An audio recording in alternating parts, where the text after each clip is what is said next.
We're live. We're recording. We're live? No. Live on Instagram, YouTube, all the platforms. We can start going live on YouTube. We should take calls from the audience. Why don't we take calls from the audience? Can we get a line in here where I have a board in front of me and I click line 1? Steve in Minneapolis. What fucking problem do you have today? You're on the line with TONYMONT. Yeah. I would love that. We'd be like radio guys. You do know I suggested that. You said no. No way. You did not suggest that. Back sack and ball sweat. Here in the morning on your drive to work. Back sweat and ball sweat. Ball sack and back sweat, what'd I say? We got to come up with jock names from like the 80s. Ball sack and back sweat. Yeah. In the mornings on your ride to work. Live in the mornings. On the 405, you got a little bit of a slowdown. Heading into fucking Simi Valley. Welcome to You Are Not Normal podcast. Are the mics working? Yes, the mics are working today. Did you test them? We tested them today. You seem to never get the fucking mics right. What is the problem? Did you fuck with the volume, the gains, the settings? What's the issue? Because every single podcast, they're different. Yeah. So either they don't work, so you're too loud, I'm too loud, I pick at the fucking thing, and that's annoying. So the way that this works, I come into work and I get yelled at for bringing all the supplies and then taking them back home and using them myself. You know, I'm not provided with any of the supplies. So I go home, I tune them to myself, and then I have to come back in here and then tune them to you. Understood. And in that tuning process, sometimes I forget to turn a whole fucking line on. What equipment do you have that I don't have in here? The 4-track? The mics. The mics are mine. No, what records the mics? The 4-track, yeah. Is that a 4-track? Is that what you call it? No. What would you call that little device? An audio recorder, because I don't know what else I would call it. A 4-track is like just like that, but it wasn't digital. It was literally 4 cassettes, and you would record on the cassettes, and then you would marry them into one cassette. So you could record vocals on one cassette, guitar on one cassette, drums, bass, and then record them and dub them onto a final cassette. That was an 8-track, not a 4-track. 4-track, yeah. What's the difference between an 8-track player and a 4-track player? Well, I'll let you do the math on that and come up with the answer, bud. What the fuck do you think it is? The difference between a 4-track and an 8-track? I would say 4 different fucking tracks. So an 8-track would be 8 cassettes that then get dubbed into one. Here's the touch of the tism coming out of me. I thought it was a track. Yeah. Like the 18. And do you think that's because you have a mental disability? Do you think it's a language barrier? I was severely overlooked when they were like, do you have ADHD? Do you have ADHD? Do you have ADHD? I was severely overlooked that day. I think because I was good at math, they were like, oh no, he's smart. And they like let me pass. Mm-hmm. But they were wrong. They were fucking wrong. Yeah. I just have certain things that I'm good at sometimes. What do you think? Like, nobody needs school. Like, at what grade do you think you've learned everything the teachers are going to teach you, and now it's time to just figure the rest out on your own? Like, when's the last time you used trigonometry or any of that shit? I think it's opposite. I think that you don't need to learn anything in the early years, but you might need to learn it later on in the other years. Like if you want to be a fucking philosopher or an astronomer or a rocket scientist, or you learn about agriculture or city building, then yeah, all right, cool, I need one. But up until then, no. I think mentors are cool for that. Mm-hmm. I think we need to bring back skills. Yeah. People learning trades, more, people working with their hands. And that's happening now, where there's not enough people doing blue collar jobs because all these kids, I don't know what generation is under me. What is it, generation? Millennial. No, I think I'm a millennial. I was born in 83. I think I'm part of the millennials, even though I don't seem like one because I'm not a soft little pansy. But I think I'm at the tail end of it. I think I am technically a millennial. And whatever the generation is below me, they were sold a false bag of goods. And the phone's ringing. Hey, just like we said, line 1. Steve from Minneapolis is on line 1. Steve, you're live with Tony and Gio on You Are Not Normal. Let us know how you are not normal. What itches? Go ahead. Did you shit today, Steve? Did you shit today, Steve? Let me turn that off real quick. Gio, fill the time while I go turn the I am apparently on the bottom end of millennials, and you are on you're on the tail end of it. It's between 27 and 42. I'm 32. You're 40. I don't know how to do this. Yeah, that's a great question. How do we do this? No, that's a great. They're looking at your thigh right now. I'm not cutting any of this out. Yep. Oh, here we go. Yep. Beautiful. Muted. Yeah, I'm at the tail end of it, and you're at the beginning. All right. So millennials, but the kids these days, they were sold a false. What is that saying? A false bag of goods or a false something of goods? Shitting in tall cotton. Shitting in tall cotton. Has anybody heard of shitting in tall cotton? That was Tony made this shit up. Justin Sego's stepdad used to say that. He was from like Arkansas or Alabama or one of those shitty states. Sounds like that. And Mississippi, one of those states where you pick cotton as a kid. And he used to pick cotton as a kid. But the saying was, like, if things were going good, you were shitting in tall cotton. Because if the cotton's tall, it's a good harvest. Great harvest. If you're shitting in short cotton, everybody can see your ass. Yeah, the cotton's tickling your buttholes, and the crops aren't growing, so you're shitting in tall cotton. Speaking of which, like, bidets are like game changing, and I don't think it's talked about enough. I'm sure you appreciate it right now more than ever. Yep. Yeah, that's the number one thing people ask with the arm and the brace. One? Yeah, they say, "How do you wipe your ass?" And what did Brooke say? She said she was going to wipe it for me, which was nice of her. I think there was a sexual hint to that. I don't know. I hope not. That's her kink, maybe. I hope not. Wiping a grown man, a hairy grown man. I'm hairy, dude. I need the bidet. Without the bidet, it's like, let me give you guys a visual. It's like, have you ever tried to get peanut butter out of shag carpeting? without the force of a water jet. Like, imagine just with a dry piece of tissue paper trying to get peanut butter out of shag carpeting versus a high pressured water jet. So yeah, the bidet's been great. I've had a bidet forever, years and years. I had one in San Diego. I have one here. I got two different toilets, depending on where I'm at. But it's the days of just dry wiping your ass seem so barbaric. It's absolutely, you feel like a Neanderthal. You're moving shit around on your ass. You're just moving it from one place to another. Yes. Instead of cleaning your ass. And if people aren't comfortable with the bidet and you don't have one or whatever it is, they're $40 on Amazon. Easy to hook up. They take 7 minutes to hook up to your water line. It's not a big deal. Game changer. But other people say, I use baby wipes. But then you can't flush the baby wipes. Then it's like you ever been to Mexico? They don't flush toilet paper. So every toilet everywhere in Mexico and down by the border, like if you're in San Isidro or Chula Vista or even parts of San Diego, you go into a public bathroom, they have a trash can next to every toilet, and it's full of shitty toilet paper. So people will say, well, I'll just use baby wipes, but you can't flush them. If you do flush them, it fucks up your plumbing, and you don't want a wastebasket full of shitty baby wipes. I mean, you're an adult. Imagine having a woman over to your house. She goes into your bathroom and you got, scented baby wipes full of your own shit next to your toilet. How embarrassing. You got to make up a lie about it. Yeah. Your nephew was over somebody else. So I say that to give you guys a tip. This is a tip from my friend Shima. Okay. Shima. Shout out to Shima. Out in San Diego, good friend of mine. She gave me this tip years ago. She wears the hat. She wears a hat, yeah. Beautiful woman, like a Persian princess.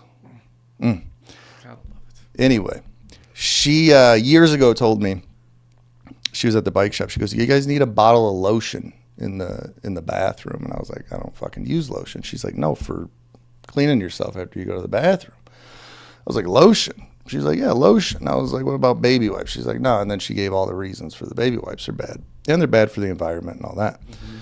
Lotion on toilet paper to clean yourself is a game changer. I've never even thought about It is a game changer. If you're in a tight spot, you got a bottle of lotion and some toilet paper. You can do some damage. You're gonna be just fine. You're gonna be just fine. You're clean. You're out on a date.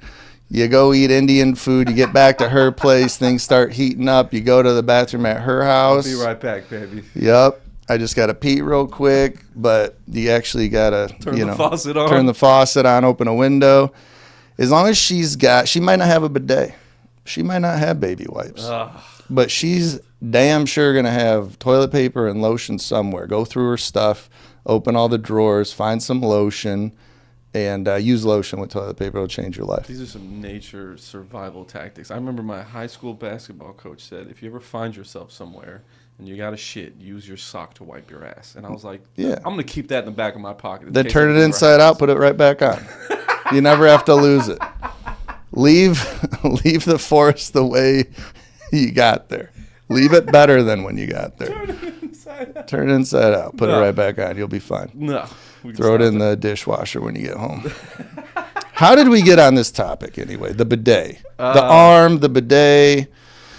But anyway, so people ask, that's the first thing they ask is how do you wipe? The bidet has been a lifesaver. Ooh. I forgot where we were going with that. The hardest thing is shaving with one arm. Because you said you shave every day. Yeah. You got to clean up the neck and the beard. That's the toughest part. When you switch back, is it going to be any easier? You think you'll be healed by then on that side? Yeah, because you're able to use this to write and everything, so you'll be good. I can do stuff. Yeah. Yeah, so I'm at 70% angle right now. Is that the actual angle as well as you were at 50 before, right? I was at 50, now I'm at 70. On Monday, I'll be at 90. And then at 90, I'll be able to touch my face. I haven't touched my face with my right hand in a month, and it's so strange. And I still do it. Like, I still grab something to put up to my mouth and realize I can't fucking reach it. I'm like a beaver. I can't reach my fucking face with my hands. That's what beavers are? I don't know. I just made that up. God damn it, Tony. Beaver will build a dam in an afternoon. What is that even? Is that they're workers, dude. Is that shitting in tall cotton or what is No, that? dude, I'm just telling you that a beaver will build a dam in an afternoon. Watch it. Look it up on YouTube. It's crazy. Those motherfuckers, that's their whole life's purpose is building dams. You put a deaver. Devers are fucking leaf springs for race trucks. Devers. That's an actual thing? Yeah. But you put a beaver on top of the Empire State Building, he's going to look for wood to fucking build a dam. I mean, that's all they do. They're just programmed. They're programmed to chop fucking the shit up. do it. Yep. There's a video a lady has on YouTube where she has a pet beaver, and this motherfucker all day long finds anything that's not bolted down, and he dams up all of her fucking entryways. He just builds dams all day. With furniture and shit. They're an amazing animal. I know. I got a buddy in Illinois. Is that amazing? Shout out to Kenny. He beaver traps because they work so goddamn hard and efficiently that they flood all these farms back home in the northern Illinois. And there's abundance of beavers, first of all, before anybody has a heart attack with this story. But he traps over a ton of beavers every year. Man. So over 2,000 pounds of beavers he traps every year. Holy shit. And every year they just keep coming back. They keep damming shit up. They're a real fucking problem, but they're a hell of an animal. There was a video that I saw of some lady. This might come back full circle to America being soft. There was a lady who was picking up some bees because she gets a call and they'll be like, hey, there's some bees over here. Come get them. She'll go bare hand, just start scooping these motherfuckers out, put them into her little man-made things or whatever, and she'll start doing it. And I watched the whole video through. I don't really give that many fuck. But like when somebody loves what they do, I'll watch it all the way through. Anyway, she gets through doing all of it, and then I do the worst thing that you can do on social media. I went to the comment section. Oh, that's the best thing you could do. No, it's not. It's the worst fucking thing. I'm sure they were all supportive and loved it. Somebody in there fucking complaining. I feel bad for the bees that got left behind. Oh, wow. This bee meant one of these 4,000 bees that she just pulled out of this damn hive meant nothing to you. And she said, I feel bad for the ones that got left behind. Mm-hmm. The level of misery that there is out there just never ceases to astound me. I don't understand how you can find the time to complain about someone. Like, you missed a few bees. They're losers. That's what the fuck she The people in the comments that are commenting negative shit are the biggest losers on the planet.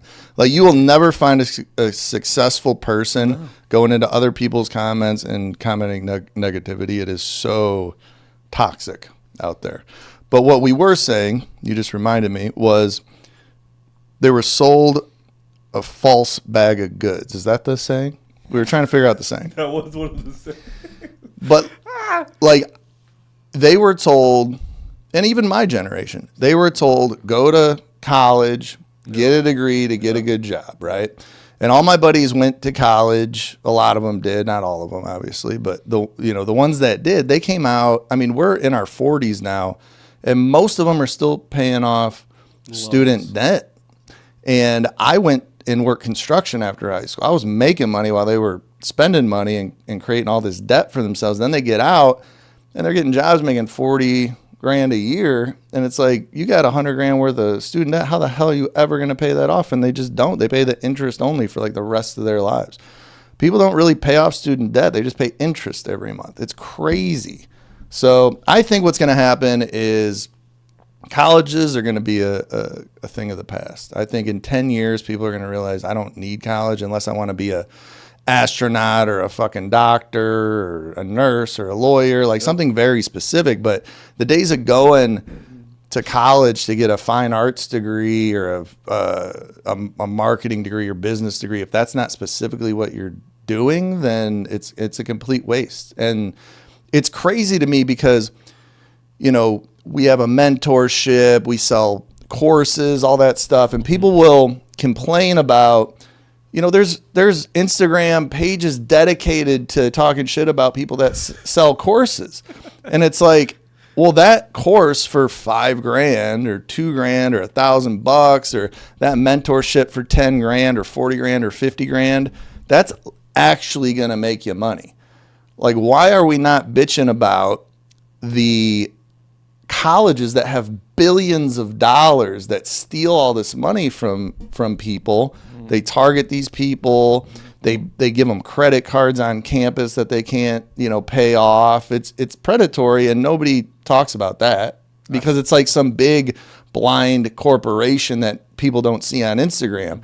But they see somebody in a private jet, you know, somebody real successful that's putting content out that has a course for 10 grand. They'll talk shit about that person. Or some people will even say to me, like you already got a bunch of money. Why are you fucking charging me for this? And it's like, do you not find value in it?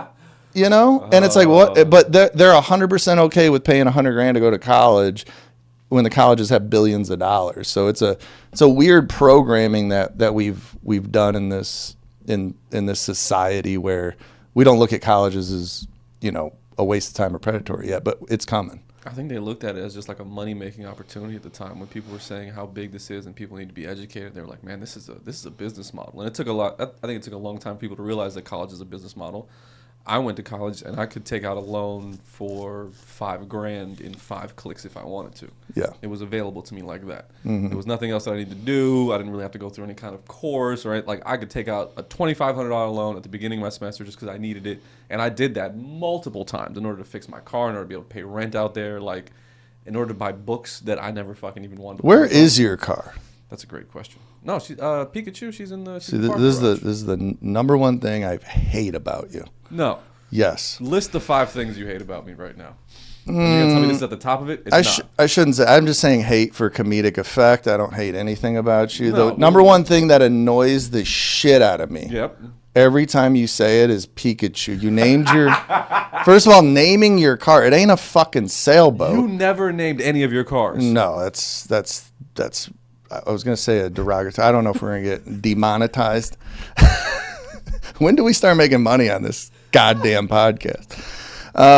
But yeah, I've never named a car anything. Never named a car. No, it's so embarrassing to me. And the fact that you name it and then you refer to it as that name all the time, and the name on top of it is Pikachu.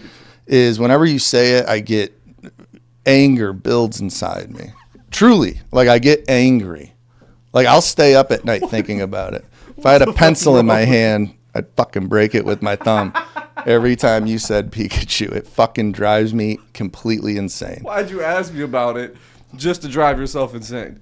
Because I knew you were going to say it, and I just wanted to bitch about it. So Pikachu is my car. Is your car. It's a fucking yellow 350Z. 350Z. You Fair lady is what don't they take call care of it at all. Don't It's take care of it at piece all. of shit. It's not a piece of shit. Well, I'm a piece of shit. It's not a piece of It's shit. got, what? I had to run and save you from the flat tire Twice. incident. The studs sheared off the fucking Still hub. sheared off. That's the problem current right now. It's not a hard fix. But anyway, so Pikachu. That would be my number one thing that annoys me about you. I don't think... The way I dress? Nah, I don't really care. I like to bitch about it, but... Really? Yeah. Pikachu is the number one thing. Yeah, the way you dress, I mean, I don't get it. Like, I would never leave that. I wouldn't be alone in my house dressed like that. Just in case I fucking walked past a mirror. But I definitely wouldn't go out in public like that. But like we were saying this morning, right when I saw you, I said, you look like a fucking Vietnam vet walking the streets of Seattle because you had a fucking green jacket on, your fucking pants, you got cargo pants on, that you have no cargo. There's nothing in here. No, there's no cargo. You got Jordan's pink socks. Keys and wallet in here. Yeah, and a Don't fucking waste many tank pockets. top. I mean, you look terrible. But I just wear plain bullshit. I usually wear a plain shirt, plain shorts, exactly what I'm wearing. And there's got to be a happy medium, right? This is one extreme to the next. Very plain over here and very what's the word? Creative. No. Let's leave it at that. Gay. That's what I was thinking over here. So God bless you though. But yeah, the Pikachu thing is the only thing that really drives me nuts. I didn't know that it drive. I had no idea. But let me say this. I will say the upside of having this brace on my arm. Okay? Chicks dig scars. That is true. The upside is how nice people treat me as a disabled person. Like a handy. Dude, I've been treated so nice. Everywhere It has you go. rejuvenated my Your belief in the human spirit. my belief in people because I just got back from Louisiana yesterday. Yes. I traveled and It took us 22 minutes to get to some actual content. but the way people treat me with this brace on is amazing. People are overly nice. They want to help. Like I have not ran into one person that hasn't like tried to help me Go above and beyond. To literally be nice like to you. open a door for me or it is crazy what has gone on with this brace. And it's across the board. It's not like a mix of some people and treat me the same, some people don't. It literally everybody I come across, strangers, everything. Restaurants, airports. Everybody's opening doors for me, trying to carry Gym. stuff for me. I dropped something the other day. This woman ran over and picked it up for me. I mean, it is Sprinted. It is crazy how people have treated me with this brace on. So I think it's going to be a new thing when I travel. You could take the brace with you. Because let me tell you this, and God, if we called my brother right now, Can. every single time I fly, I get into it with TSA or somebody because I just cannot. Like, I hate everybody when it comes to traveling. You hate their process. Everything. It's so bad, and I just can't keep my mouth shut. We talked about that on the pod before, but traveling with this, I thought I was off scot-free because, like, I had to take a layover to Louisiana, flight delayed. I was stuck in airports for 7.5, 8 hours for a 2.5 hour total flight. There was a plane crash in Raleigh. Did you know that? Shit, no. So I go to Raleigh Airport on, what day did I fly out? Wednesday? Yes. Yeah, Wednesday.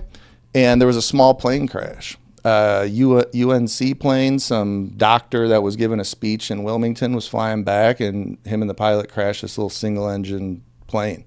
Wow. So I get to the airport. There's all this commotion, and some guy smoking a cigarette out in the parking lot was like talking about, I get on my truck, he's like, what happened to the arm? I've just been telling everybody it happened in a bullfight. This motherfucker. Bullfight. Bull. What was the guy's name? No, a bullfight. Like a fucking bull. Bull. Yeah, like I was literally fighting a bull, and everybody believes What do me. you tell them your name was? My name? Yes. Amigo Montoya. No. This is a Seinfeld reference for a bullfighter. That wasn't a Seinfeld. Do you remember his name? The bullfighter Yes. in Seinfeld. The bullfighter in Seinfeld. I don't. Go ahead. Eduardo Carocchio. Carocchio. I would have never got that. Carocchio. Anyway, go ahead. That's right. Man, I haven't seen that episode in a long time. I'm sending you that. You're a bullfighter. Yeah. So yeah, and then people just go, "Really, bull? Wow!" And then that they don't even know how to follow up with that, so they just assume it was a bullfight. What was I talking about? Oh, so the guy was asking about my arm as I get out of the truck. Yep. I tell him it was a bullfight. He's like, "Wow, that's badass." And then I'm like, "What's going on here?" And he's like, "There was a plane crash." And I was like, "Shit." He goes, "All the planes are grounded right now." I was like, "Fuck." So that's the one shitty thing about living in a fucking small town is you got to fly to another city to fly anywhere out of here. Layovers, dude. Layovers have killed me over the last 3 years because out in San Diego, that place flies everywhere. Any fucking place. Anywhere. So out here, we travel so much. I mean, I'm traveling 3 times in 3 weeks right now. You know, Louisiana, Puerto Rico, Texas. Austin, Texas, back for my left arm surgery, then Nashville, all over the place, right? Mm-hmm. So maybe to somebody that travels once a year, once every 2 years, it's not that big of a deal. But when you travel every goddamn week, the layovers kill you because if anything happens with a delay, you're fucked. And that's what happened with me. My first plane was delayed because of the plane crash. So I'm stuck at Raleigh Airport for 2.5 hours. I get on that plane. I miss my connection in Atlanta. I'm trying to find any way to get to Lafayette, Louisiana. Yeah. And I cannot, so I don't fly out till 9 o'clock. So I was in the airport in Atlanta for 5 hours before I flew out. So I got some work done. I was up in the lounge. I got 2 massages. Nice. Yeah. I tried to make use of my time, but it was a fucking nightmare. But anyway, I don't know where we went off on that or what my point was, but people just treat you nice. Oh, I thought I got off scot-free. So I'm traveling and I, take the flight to Atlanta, take the flight to Lafayette. In the back of my mind, I was like, this is the first time in years I haven't argued with a TSA person. And it's like, oh yeah, because everybody treats me so nice. Even through TSA. Can you take that off? Is it possible? Can I help you? Can I do this? Can I do that? Why don't you walk around here? Like, everybody's super nice, right? What? It blew my mind. Bizarro world. It was bizarro world. So, I mean, as I travel from here on out, I'm wearing a fucking arm brace 100%. And I just got on the plane first because I can only lift my bag with my left hand, and I want to make sure, I can get it in the bin and all that shit. So I'm one of those military kids. Yeah, and I don't know. Well, they say people who need extra time, and I do need extra time right now. Do you sell it at all? So here's my point. So when I'm walking up, it's military, it's families, Yep. and it's people that need extra time with disabilities. Yep. Every time I walk up, they're thinking I'm in the military. Like, they think I got like a fake arm under here. So they're like, "Thank you for your service." Oh, And I'm like, no, I'm disabled. I was never in the military. I'm disabled. Which I fucking did get. I got a handicap placard for the truck, dude. I've been parking handicap everywhere. I parked handicap at the airport, didn't get any door dings. Why would you do that? Well, it was the first thing I asked my doctor was, "Hey, can I get a handicap thing?" And he's like, "Absolutely." So I got it. You've been waiting to ride this wave your entire Oh, dude, life. I have a handicap placard for the rest of the year. I'm handicapped. If anybody's handicapped, it's me right now. I got one arm. But I will say this. On the flight back, I bought these flights late. Couldn't get Comfort Plus or first class on all of them. So most of the flights were, I think all but one of the 4 flights I took were just coach. Mm-hmm. And one of them I picked the emergency exit. The exit row. Right? Mm-hmm. So I think I'm getting back scot-free, right? This was my flight from Lafayette to Atlanta. All right. And I get on the plane, one of the first people, I sit in the exit row, and the lady comes up to me and she goes, "Is that an arm brace?" And I was like, "You're not a genius, are you?" I was like, it's an arm brace. And she goes, "Yeah, you can't sit in the exit row with an arm brace." Oh, and I was like, shit. "Where's that written down? Is that a rule?" Here it goes. She goes, "Yeah, it's a rule." And I said, "I thought the rule was, am I able and willing to assist in case of an emergency. And I absolutely am. So I'm just fine. Thank you. And I sit down. And she's like, no, we're going to have to move you. And I was like, no, I'm fine. Thank you, though. And in reality, if the plane goes down, we're all fucking dead anyway, first of all. And secondly, if the plane did go down and we were in an emergency, Yes. I'll risk ripping my tendon again to get out of a burning plane. Makes sense. Like, I could do it. I just don't want to. But I am willing and able. I'm stronger with my left arm than most of these fat fucks on this plane are with their whole fat body. And you're telling me I can't open a goddamn door? So I'm just like, I'm sticking to my guns on this one. And I'm just like, yeah, I'm not moving. Like, I need the extra room. Yeah. You know? Pay for the And seat. I think it's all good and done. She doesn't speak English very well. And once the plane is boarded, Yep. now she comes back with somebody of some authority. And they're like, sir, you can't sit in this row with your arm brace. And I was like, yeah, just tell me where it says that in the rules, and I'm gladly get up and move. No problem. It's their discrepancy. It's all this. I said, I'm willing and able. I'm fine. First of all, the plane's not going to go down. You got a goddamn fucking yellow lab over here that's in the middle of the fucking row that you could definitely trip over, but you can't have a fucking purse on the ground, and you're worried about my goddamn brace. You got fucking dogs. You got 80-pound dogs sitting in the middle of these rows. Like, that's not a safety concern, right? But my brace is. Yes. So the flight, luckily for them and me, the flight wasn't full. And I said, the only way I'm moving is a Comfort Plus or fucking first class seat, because I got the exit row here, which cost extra, and I want the room and all that shit. And I paid for it. So they did have an open Comfort Plus aisle seat that I ended up moving to, but that could have been one of those times where I just can't.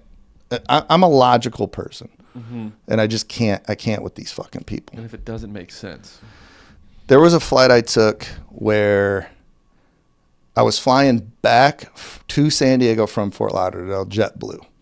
Okay. Last flight out of town. I think it's at like 9 o'clock at night or something. You get back to San Diego, I don't know, around the same time because of the time change. You get back at like 10:30. It's the only direct flight, Fort Lauderdale, San Diego. I get on this flight. First of all, there's 3 people in each row. There's a bin above the row. You get 3 fucking slots. So if you're allowed to bring a carry-on and a fucking personal item, there should be no goddamn problem. Yep. Right? So I get on the plane and the fucking bin is full. And I'm traveling by myself with 1 fucking carry-on, right? If everybody in that plane was the same way, we would have no issues. I'm the best passenger. You're here. the outstanding citizen. I'm the outstanding citizen. So I'm at my row to put my carry-on up, and this lady next to me, her husband, and her 2 kids, she shoves all of her shit in this overhead bin. And as she's doing all this, and it's like coats and fucking backpacks and all this shit, some that she could put under her seat, I just grab her bag out of it as she puts it up there, set it on the ground, grab my carry-on and put it up. And she loses her goddamn mind. Don't touch my shit, blah, blah, blah. And I just go, I'm traveling by myself. I cannot fit my carry-on under the seat, obviously. There's no room. I'm not checking my fucking bag because of you. I'm leaving it up there. So we're arguing. Flight attendant comes by. She tells us to sit down. Worry about it later. This lady has her backpack with her now that she was trying to keep up there, which she can absolutely put under her seat, right? So her kids are, sitting in front of, like, they're sitting in front of me. Their kids are sitting in front of them, all this shit, right? Whole family. So the attendant comes over after and she goes, sir, did you take her bag down? And I explained to her, like, I'm traveling by myself. I have 1 bag. I'm not checking it because they have all this shit. She could put that backpack under her seat. She's arguing that her legs are too long. She doesn't want to put it under her seat, right? And then he's like, well, ma'am, and now he's on my side because he can tell this lady's being a bitch. And he goes, your son could put it under his seat, like this 9-year-old. And she goes, he's got long legs too. He's not putting it under his seat. I want it up in the bin. He touched my items. He needs to blah, blah, blah. And then finally he was like, listen, either you can put it under your seat or I'm going to check it because he's right, meaning me, right? And it's a whole thing. Like everybody's like staring at us, right? We're delaying this flight. You don't mind this at all. I don't give a fuck. Like I am not checking a bag. So anyway, so she's arguing, and finally I go, how about we put it under the seat in front of me? Everything's fine, right? Mm-hmm. And she said, I don't want it in front of him. I don't trust him. He's going to go through it, blah, blah, blah. And then the flight attendant was like, we're going to put it under the seat in front of him, and we're all going to be fine. She's like, fine. So he puts it under the seat in front of me. We take a 5-hour, 6-hour flight to San Diego. In my mind, I'm like, this bitch is going to forget about this bag, right? And I ain't going to say shit. So we land in San Diego. Because she's used to throwing shit up here. She forgets about the bag. And I'm just so happy. And they start walking off the plane. I grab my carry-on. Yes. I wait until we cross the security line where you got to go through security to get back. I wait. And you stand there. No. They're walking in front of me because they were in the rows in front of me. I'm walking behind them. And in my mind, I'm like, this lady's not going to realize she forgot this backpack. We get all the way past security into like where you see open light. And I just like walked up to her. I said, ma'am. And she looked at me and I said, you forgot your backpack. And it was the most glorifying moment of my life because she was such a bitch. So fuck her. Love that moment. That must have felt great, man. It felt great. But anyway, Lafayette, Louisiana. I was out there at Chris Rude's mastermind. What? Where are we at? 36 minutes. 36 minutes. For us to get into the goddamn content. You just said that for the last thing we were talking about. Yeah, we didn't get into the content. All right, well, I'm talking about it. There's a lot of stories in my head. So I go out to Louisiana. You think like what do you think when you think Lafayette, Louisiana? I honestly, when I was there, I had no idea where I was on a map. Like I don't know where Louisiana is. Well, it's in the Gulf of Mexico, right above it. So you've got right in between Florida and Texas. Mm-hmm. So they've got a bunch of water out there, a little swamp and bayou. So I think of bayous, I think of accents, I think of the French. Yeah. Because they got French Louisiana there. They got that kind of. They've got a little bit of a drawl to them. I don't know what it is. It's a weird accent. It is a weird accent. What do you think of Lafayette, though, when you think about Lafayette? You never been there? No. What do you think it looks like? Honestly, old racist white folk is what I think of when I hear Lafayette, Louisiana. Yeah. I think of white buildings with tall pillars. Yeah, not like that at all. Yeah, like I was so surprised when I got there. Like people are really nice, simple folks out there in the South, but toothless hillbillies. Not at all. Yeah, I mean you got a mix of like there is some like chunky folks out there, right? Mm-hmm. There's a lot of fat people in the South. I mean, let's just be honest. A lot of sugar. There's a lot of sugar. They fucking drink fucking sweet tea like it's fucking going out of style. A lot of fast food everywhere in the South. Like people fuck out of everything. Fry everything. They get excited about fast food restaurants opening up, which is so strange. They get excited about sauces. Like, yeah, there's a new Chick-fil-A opening up.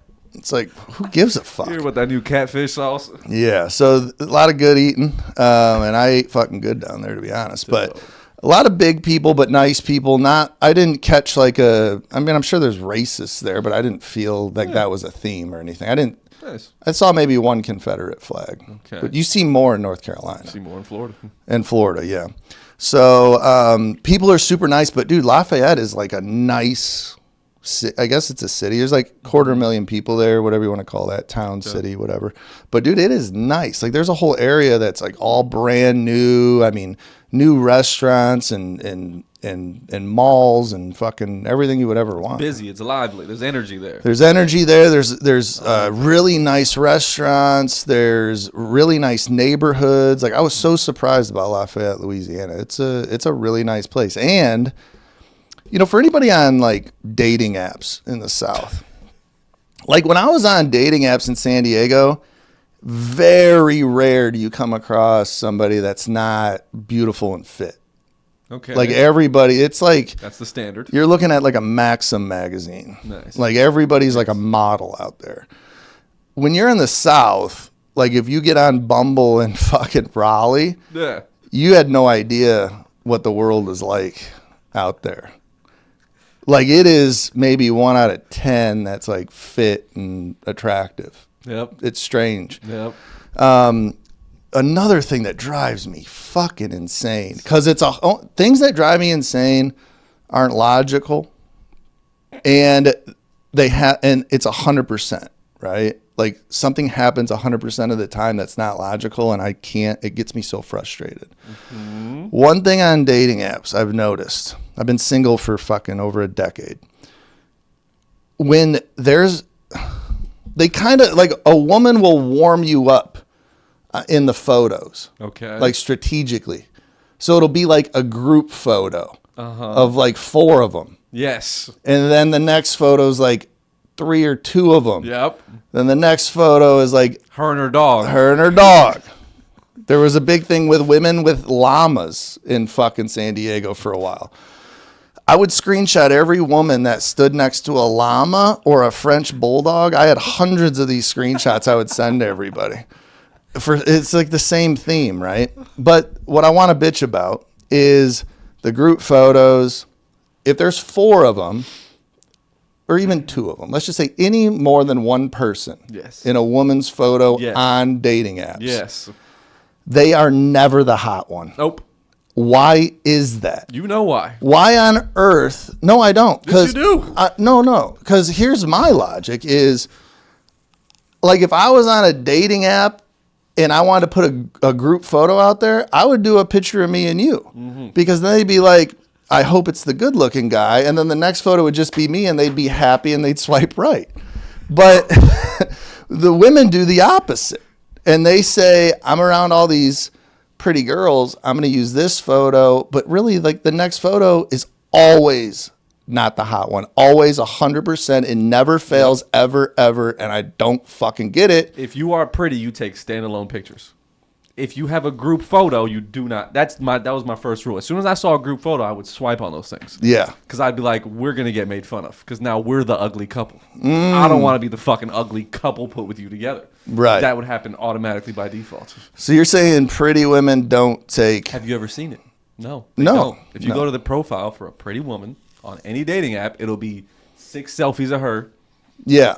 They're more self-absorbed. Doing something. They're like, no, I don't want to see any of my friends. You will never know she has a friend. And she probably doesn't have any fucking friends. Yeah. Because it's about her 100% of the time. You were absolutely right about that. Yeah. But maybe that's wrong too. Maybe they should do a picture with their ugly friend. So when you see it, you're like, damn, I hope it's the hot one. And then the next photo it is. And you're like, yeah. You're absolutely right. I've never seen that. Because they look hotter. I agree. Like an 8, right? Like an 8 will look like an 8 in her photo. Yep. If an 8 is next to a 4, she looks like a 9 now. She's creeping on 10. Yeah. She's creeping on. I got to use one of those extras to get her. The roses or whatever the fuck you got to use on those dating apps where you got to pay extra in order to message this person because you're like, I want to show you your extra special. She's one of those. She's one of those. It automatically gets bumped up for that. Yeah, so it should be the opposite. It's not. But and exactly it drives me nuts. I wrote it down, and here's my logic. Mm-hmm. That's exactly what you said. And then the thing that pissed you off was things that are supposed to be but don't. Yes. And they're not logical. And that's exactly what happened in this one. That's what drives me nuts. And how is that related to Lafayette? Did you turn on the dating app while you were out there and you saw... No, I just wanted to say that there was some really good looking women in Lafayette. Oh, okay. Nice. It was a good mix of just like down country women that were thicker than peanut butter. Oh shit. Yeah, it's a good mix down there. Nice. Like ones that can like change their own oil type. Yeah. Yep. Go crawfish fucking hunting or whatever the fuck they do down there. Wrestle a fucking gator and whip up some hush They're puppies. Not taking pictures with llamas and shit. No, I don't think there's llamas there. Yeah. Is that closer to the type of woman that TONYMONT needs? Maybe you need a Louisiana type. A Louisiana type? Yeah. Yeah, something like that. You know? Need something with a little dirt on it. Little dirt on it. Need a little stank on the hang low. But yeah, so Lafayette, Louisiana. How was Lafayette? I loved it. Chris Rude's a great guy, one of the real dudes in the space. Yep. There's all these coaches and all people that put on events, and like I was starting to break it down the other day when I was like, damn, out of everybody I know in the coaching space and the influencers and the gurus and all that shit, how many of them actually have how many of them are businessmen? Or how many of them are just coaches? You know, have any of them built a business? Do they even know what it takes? Do they have employees? Have they built anything? 90% of them are literally just coaches. They don't have business sense. They're just coaches. And Chris is one of the dudes. So is like, you know, we talked about Jerry Norton a lot when I was out there because, you know, Chris is one of these guys very open about who he likes and who he doesn't.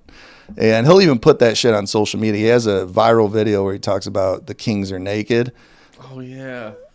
And that shit would just like hit home for me. I was like, damn, what a great, you know, metaphor for what's going on out there. Because the market shifted and now all the fucking people that thought they knew what they were talking about have no idea what they're talking about. They can't even teach what's happened because the market shifted, and the people they were teaching all were failing because they weren't getting the right coaching.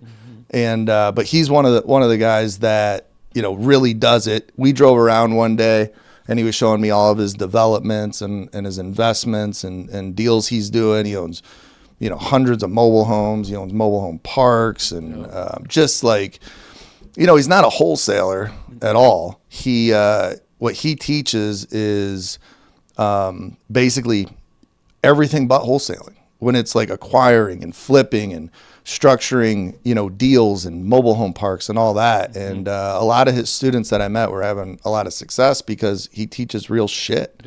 You know, and he's not, his ego isn't too big where he's like, hey, I don't know wholesaling that well.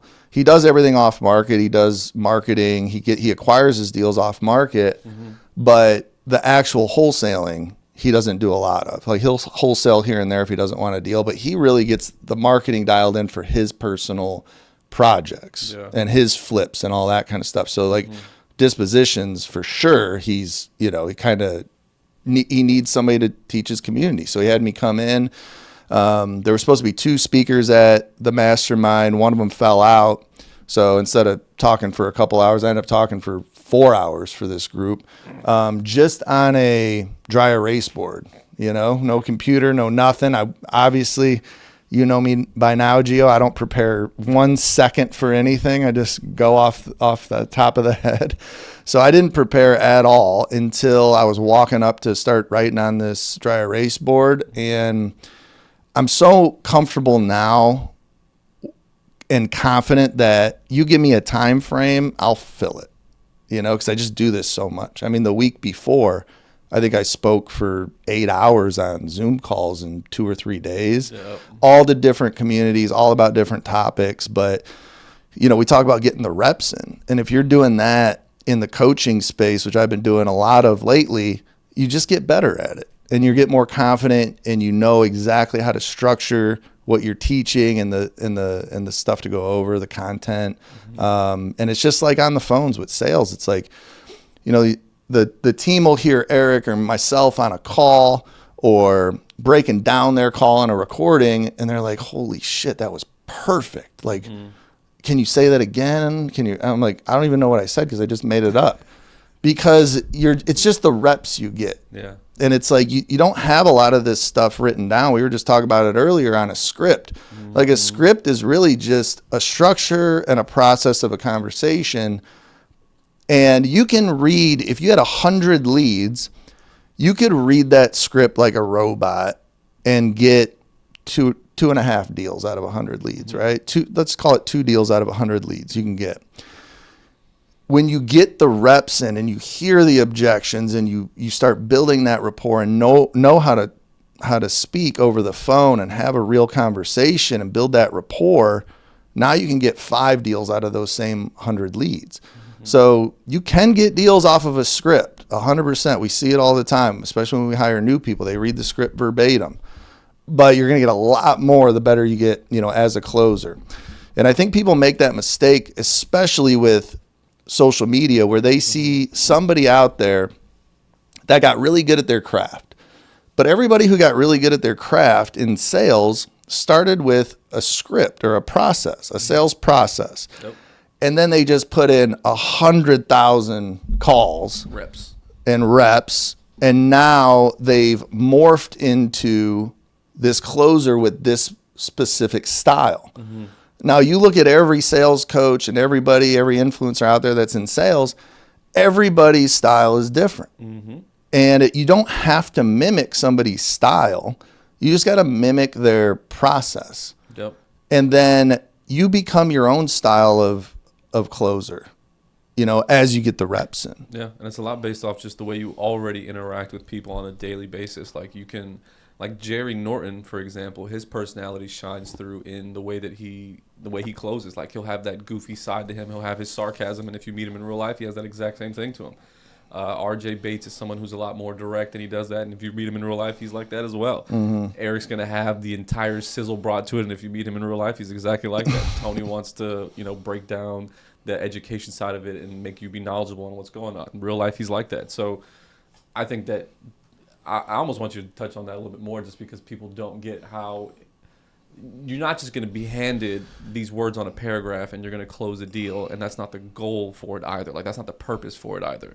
That shouldn't be the expectation for what's going on. Like, what's actually happening is you're understanding how to have a sales conversation in totality, and with enough of those reps, you'll be able to do this every single time out of order with different things thrown in, because you understand what a sales conversation is supposed to sound like. Yeah, I haven't held a script in my hand besides like the reduction script, which I made just because it's new to me, that process. Mm-hmm. But like a sales script for talking to an agent or a cash buyer or something like that, like I haven't looked at my script in over probably a year, unless I like revamped it a little bit, because I know exactly what points to hit on. I know the structure of the process, and I'm just comfortable having a conversation and know how that conversation is going to flow. No matter how it flows, you give a little bit to whoever's on the other end, and you let it kind of veer off into, rapport building or a story or digging into what their needs are. But then you're always coming back to the process. So if you like listen to my calls, it's like we talk about this too, where you're like, it'd be nice if you just read a script and put it out there on social media on a call. And it's like, I can't do that anymore, though. It almost never happened, because if you listen to my calls, I do go over the script. I stick to the process, but sometimes it's out of order, and that's a way more natural conversation. And you're just going to get better as you do that. But you say, being yourself, and all these people you see on social media, that's who they are in real life. That'll also help you too, because if you're trying to mimic somebody, that's never going to come across as authentic, as you're on the phone. You just be authentic to yourself. Talk about what you know, because that's going to be what makes you quick when it comes to rebuttals or rapport building or whatever it is. Mm-hmm. You start telling the same kind of stories, and you start breaking down a deal to educate the seller or the buyer the same way. Like, that's how I, teach anyway. So that's how I am on a sales call. Mm-hmm. And if I tried to be any of those people that we just mentioned, I would be uncomfortable on the phones. I wouldn't know what to say, because I'd be thinking like, what would this person say at this moment? Yeah. It's like, you gotta stick to, what you know on these calls. As you're saying that, this is just a thought for maybe you and I, but maybe we just do a different type of sales training then, that like breaks it down for like. Well, I think like role playing is so important too. Like, we do the objection and rebuttals and all that, and we do the script training, but as we're training those things in our office, we're having real conversations and role playing. So like when you're doing objection training for your sales team, instead of just specifically objection training, you need to marry that with the script, because that's where all your objections are going to come from. So whoever's on the who's ever in the role play, like if I'm the dispo agent using the sales script, cold calling a cash buyer, we have somebody that is role playing as the cash buyer. Yep. That person has the objections. Mm-hmm. So throughout the script, they're throwing objections out, and the closer doesn't know when they're coming or what they are. Yep. And they're given their rebuttal in real time in a real conversation. Yep. I think that works way better, and it gets people kind of comfortable with, the same talk track they're going to use on these objections every single time. I haven't like sat around them in a while, but what I'm assuming happens in those cases. So like, let's say one of those people had to be the buyer in that case, and they had to give the objections. They would probably just, instead of having to like rework some fancy thing, they would just go off of memory. They'd be like, damn, what was the last guy that stumped me? All right, it was yesterday. This guy said, oh, well, I don't like these comps. And I didn't know how to respond to that. So then you use that in that role play.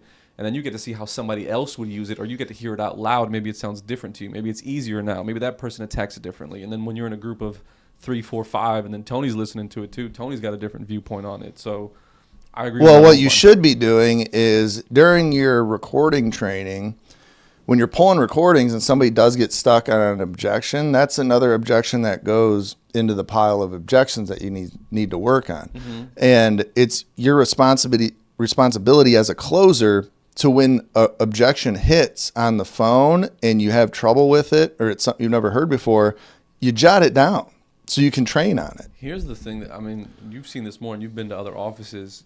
You guys talk about this so much. You and Eric talk about this so much about recording training. And we've even asked people to submit their things before. When you've gone out to these offices, how many people do you actually see that do that? How many people actually like record their stuff, first of all? And how many people go back and listen to it? Because that would probably be the biggest game changer for what they're doing. Yeah, I mean, I don't know the number, but it's less than half for sure. Less than half of these people are actually even recording their stuff. Well, we talked about it, I think, on the last podcast. Whenever this, I don't know when this comes out, but on one of the podcasts where I said I watch and listen to every single one of these podcasts, mm-hmm. and that's just like a recording training for me. Yeah. And if you listen to the first couple podcasts and then you listen to the last couple, you're going to notice, me and you are both getting better and more comfortable because I listen to it and I say, okay, how can I get better? What am I saying that I hate?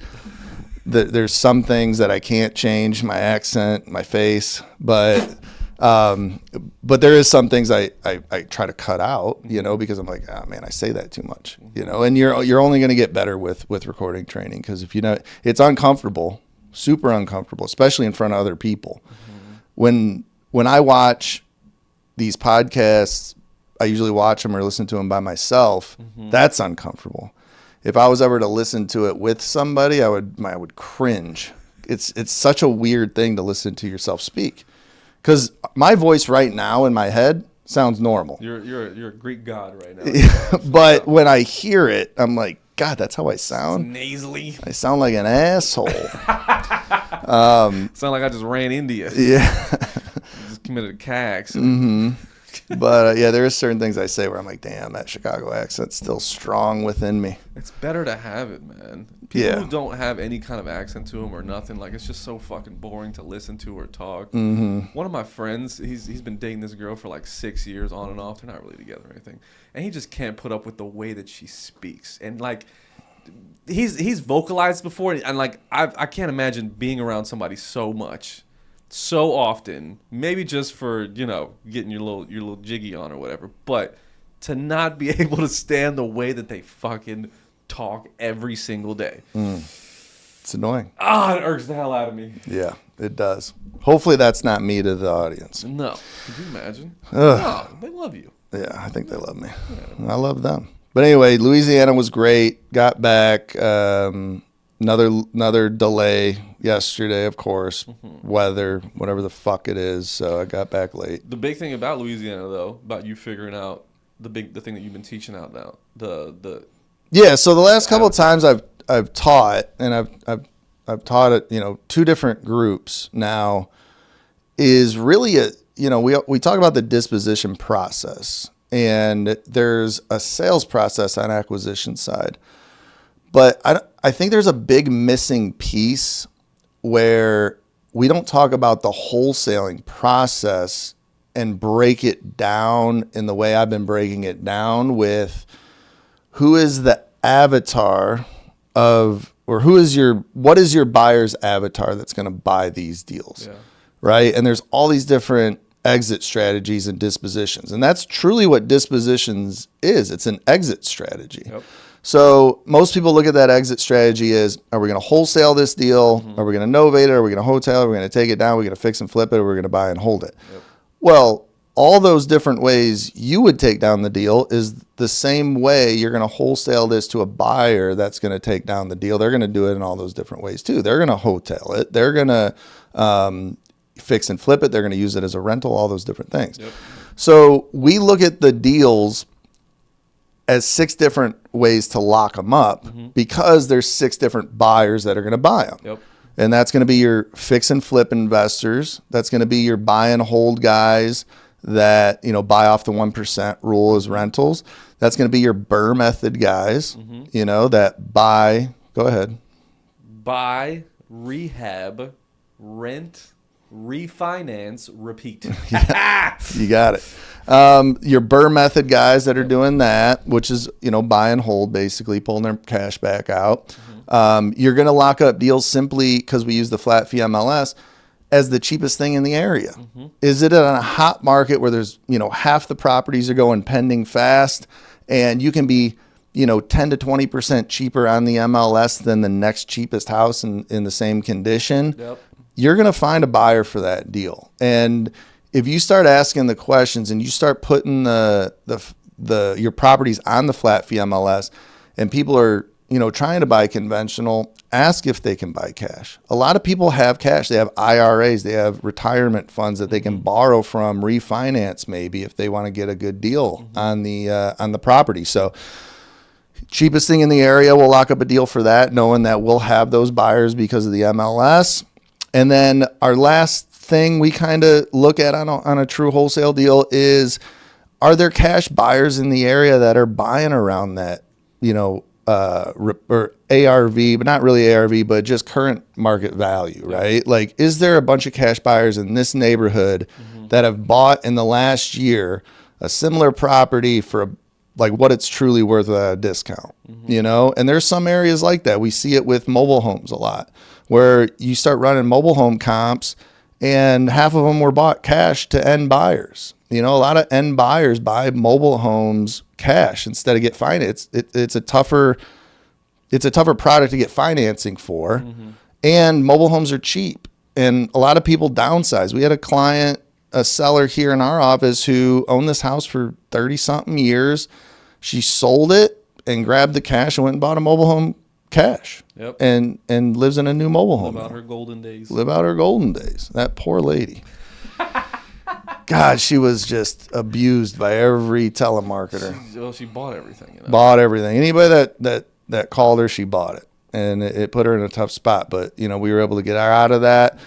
That was supposed to be like a $60,000, $70,000 deal. And here's another one. Like we read that off that reel the other day, Tony Reed's Mean DMs or whatever it was. That thing got a lot of views. People like that. But that was that guy who was probably a realtor fucking bitching about us stealing equity or whatever. But these realtors, I mean, they just got sued for $300 million for stealing equity and inflating commissions and all that shit during COVID. So fuck them. But this lady, we thought it was like a $60,000 deal. Oh. Found out she had a lien on her. She had multiple liens on her property. She consolidated her credit. They put a lien on her property. She got sold on solar, which they put enough solar on this lady's house to fucking power a Foods for Less. And her bill wasn't changing. And her bill had not changed because they told her she wasn't going to be paying her electricity bill anymore, just the lease payment on these solar panels. They lied to her about the payment. They lied to her about the interest rates. So she was paying actually more for electricity with these solar panels. And then paying for the panels while they sat up. There. She didn't have any batteries or anything, so she was paying for electricity at night. I mean, it was a nightmare. So she had to pay this huge bill. I think it was 50 something grand that she still owed on it. And all these other liens from, creditors and all this stuff. So that deal shrunk down to like a $25,000 deal, I think, for us. But I drove out to this lady's house. I broke everything down for her and showed her exactly what she was going to have to pay off at closing and what we could do to help her get this property sold. We ended up giving her an extra like $38,000 at closing out of our assignment fee, so she would have enough money to buy that mobile home cash and have money and savings in her bank account. So it's all this predatory shit. I guarantee a fucking realtor wouldn't have been able to get that done. No, they have no idea how to get it done. Realtors cannot get shit done. They can do showings. They can do showings. They're fucking one-sided, most of them. One-sided, all they do is fill out paperwork and collect a check. Like, the least amount of work. They can't run comps. They don't understand the market most of the time. They use a fucking, automatic comp and Some calculator. some bullshit that just kind of grabs all this data. Like somebody that wholesales understands the market and structuring deals and rehab costs and everything way more than an agent. What they're buying, what things are changing to, what flippers are using, what materials are going towards now, what colors are being used, everything, dude. Everything.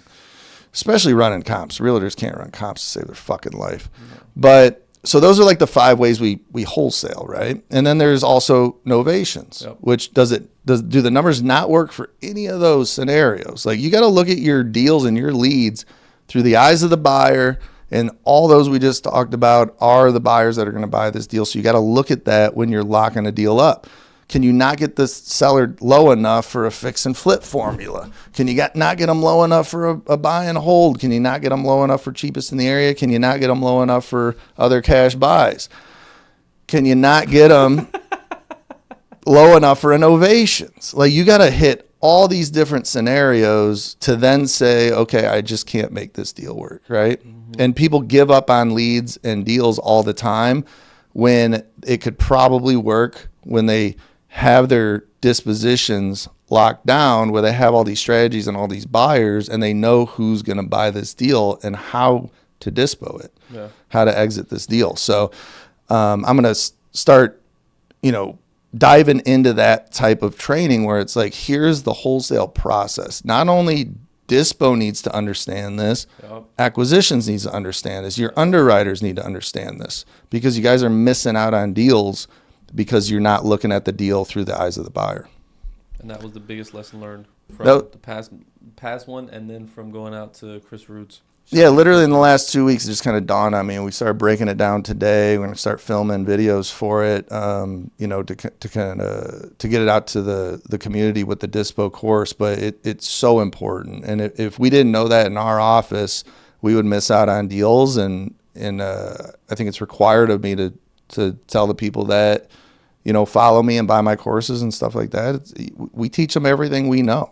And that's part of it. When it comes to wholesaling education, like, I came into it not knowing anything, and so I had to learn from scratch. And if I look at the landscape of what it is now in the industry when it comes to teaching, you have courses that cover one aspect of it. You have modules or trainings that cover one aspect of it, and no one's ever going to be able to, like, even if you get really good at acquisitions, you still have to find a way to get these things dispoed.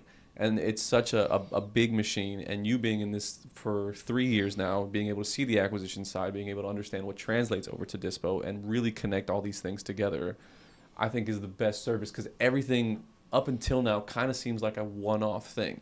Everything's been a one-off training or learn this on the side, but you're not connecting the dots. And now you're beginning with, you're teaching dispositions, but you're starting off with AC. You're talking about the front end. You're talking about the buyers, what they're going to be looking for. Because these people could lock these things up. They could learn all the sales skills in the world, but if they lock it up for the wrong number, they don't understand the comps. They have no idea what this end buyer is going to look like. They don't know where they're going to get them from. And I don't know anybody teaching that. Like, and if they are teaching the wholesale model, it's a gap. And if they are teaching the wholesale model, they're teaching it so surface level and ancillary that it doesn't fucking mean anything. So, you can get all the acquisition training you want. There's a million fucking courses on sales training. And if you're getting anything but Eric Klein's, you're out of your fucking mind. Literally, because he's got the best acquisition training out there. But you're absolutely right. Like, Eric's been doing acquisition closer training at a ridiculous level. And I've been doing disposition process and training. But, like, how do we start marrying the two where they both make sense? You need marketing, you need sales, you need to lock up the deals, which Eric is best at.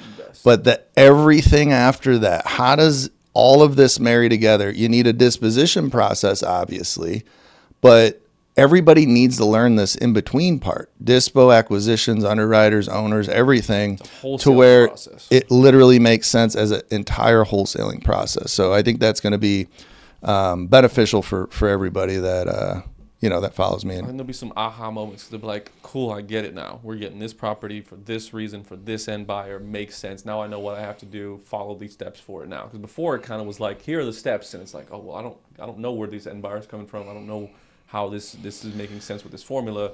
I think this will definitely connect that gap for them. Yeah, and it was one of those like aha moments for me, because we were hopping on a call for our elite program. Yep. And I was telling Eric that I wanted to go over comps again, because I get so many DMs about, hey, can you run comps for me? Can you run comps for me? Can you run comps for me? And I'm just like, no, I'm not running comps for you. Get the goddamn thing under contract and then send it to me and I'll look at it. I don't want to waste my time. Yeah. So I told Eric, I want to run comps again for the team, for the community. Yeah. And he was like, well, he goes, what about like how the different ways we lock up deals? And I was like, yeah, we've never taught that. So I took literally less than 10 minutes. Per usual. So I did prepare. What? But I took maybe 7 minutes of my time, and I jotted down just a few notes, and then I talked for 2 hours about those scenarios. And there was a lot of aha moments on the call, and there was a lot of great feedback where people were like, damn, that was the best call we've had. And I was like, damn, if people are saying that, I need to start digging into this. And then when I was out at Chris Rude's event, that was the first thing I talked about was, the wholesaling process, your buyer's avatar, and all the different ways you can lock up deals, all the different ways you can dispo deals, right? Because you can't talk about one without the other. Nope. Because if your dispo team knows this information and they say, okay, when a deal comes over, I know I got these different buyers that'll buy it. Yep. Your acquisitions needs to know that too, so they can lock up these deals properly for you, or they're missing out on deals because they don't understand it. So I think it's going to marry the two perfectly, and I can't wait to start filming it. That's going to begin tomorrow. That's going to begin tomorrow. It's going to begin tomorrow. I don't know when you guys are going to see that, but yeah, not tomorrow now. This would have been probably 2-3 weeks ago. So it might be done by now. But by the time you guys see this, something will be available. This is like Back to the Future.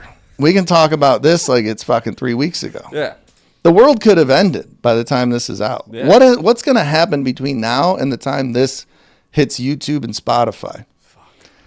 Anything could happen. Anything. It's crazy to think about. Man. You could be a woman. You could have a transition. I could absolutely not do this with my fucking life. What if the next podcast we did, you were full on transitioned into a woman? You were in a dress. You had beautiful, supple breasts and makeup on and high heels, and your name was Giovanna or Joanna. I think Joanna. Joanna. You've thought about this. I think so.